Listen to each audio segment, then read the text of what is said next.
ছাত্র ছাত্রীরা ইতিমধ্যে কিন্তু রাস্তা পরিষ্কার হওয়ার লিগে মাঠে নামিয়ে গেছে। চিন্তা করেন, এই যে রাজশাহী ঢাকা বিভিন্ন জায়গায় দেখতে আছি, এরপর গণভবনের সামনে দেখা যায় একশের ছাত্রছাত্রীদের কুড়িয়ে রাস্তাঘাট সব ফর্সা করিয়ে লাইতেছে।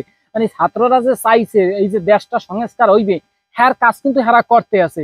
এখন কথা হয়েছে যে যারা বর্তমানে বাংলাদেশের রাজনৈতিক দলগুলো আছে এদের সুন্দরভাবে দেশটা চালানো উচিত, যাতে করিয়া ছাত্ররা যেটা চাইছে, যে মানুষগুলো দেখা যায় এই যে শহীদ হয়েছে, এগুলো হাত পাচ্ছি দিয়ে গুলডি বহেল হয়েছে, হ্যাঁ গো আসলে রক্তটা তখনই সফল হইবে এই যে হ্যাঁ জীবনটা দিয়ে গেছে কিসের জন্য সেগুলো আগে বুঝতে হইবে। সেইটা হচ্ছে গিয়ে দেশকে তারা যাতে শান্তিপূর্ণভাবে চালাতে পারে, ভালোভাবে চালাতে পারে, দেশের জন্য কোনো দুর্নীতি না থাকে, অন্যায় অত্যাচার না থাকে। সেই জন্য ছাত্ররা কিন্তু কঠিনভাবে মাঠে নামছে এবং তাদের প্রথম কাজটা কিন্তু সফল হয়ে গেছে, দ্বিতীয় কাজও সফল। এখন তারা করতে আছে কি বর্তমানে রাস্তা হইতে শুরু করিয়া ওই যে সবকিছু তারা সংস্কার করবে। তাদের কথা হইলে যাইয়া সুন্দর একটা দেশে রূপান্তরিত করিয়া লাগবে এই বাংলাদেশকে। বাংলাদেশ কেমন একটা স্থানে লই যাইবে, অন্যান্য রাষ্ট্রগুলো আকুরিয়া চাই থাকতে যে বাংলাদেশ হকি কমে গেছে। এখন সেই জন্য অবশ্যই সকলকে সহযোগিতা করতে হইবে, সকলের দেখা যায় এই বাংলাদেশ লই কাজ করতে হইবে। দুর্নীতিতে দেখা যায় কেউ সাই দেওয়া যাইবে না এবং করাও যাইবে না এই দুর্নীতি।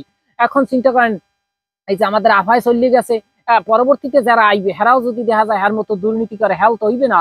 মানে ছাত্ররাও চাইতেছে যে দেশটা সংস্কার হোক, যেবিলে দেখা যায় একে লড়াইছি আর একজনকে যাতে লড়াইতে না হয়, পরবর্তীতে যে এদেশ চালাইবে সে দেখা যায় সুন্দরভাবে যাতে করে হের মতো না হয়। এই ঘুষ সুদ দেখা যায় বাংলাদেশ দিয়ে যাতে উদয় হইয়ে যায়। এরপর কথা হয়েছে যে ওই যে নিজের গার দিকে চাইয়ে কথা বলা যাইবে না, ক্ষমতা থাকলেই সেই ক্ষমতার অপব্যবহার করা যাইবে না।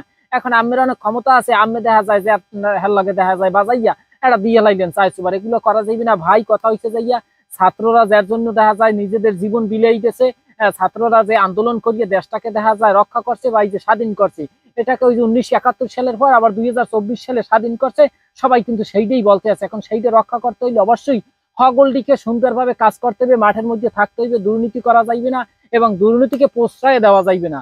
যাই হোক, সর্বোপরি কথা হয়েছে যে দলই আগ বাংলাদেশে কোনো সমস্যা নেই, কথা হয়েছে যে তারা যাতে সুন্দর করে দেশটাকে চালায়, এই আহ্বান আর দোয়া একটা শুভকামনা থাকবে বাংলাদেশ যাতে সুন্দর করে এগিয়ে যায় সামনের দিকে, সেই দোয়া থাকবে। যাই হোক, ভালো থাকেন, সুস্থ থাকেন, দেখা হইবে সামনের কোনো ভিডিওতে আবার। আম্মেগো লাগে কালাবাই দেশটাকে এখনো অনেকে ফলো করেন না, ফলো দিয়ে পাশে থাকবেন।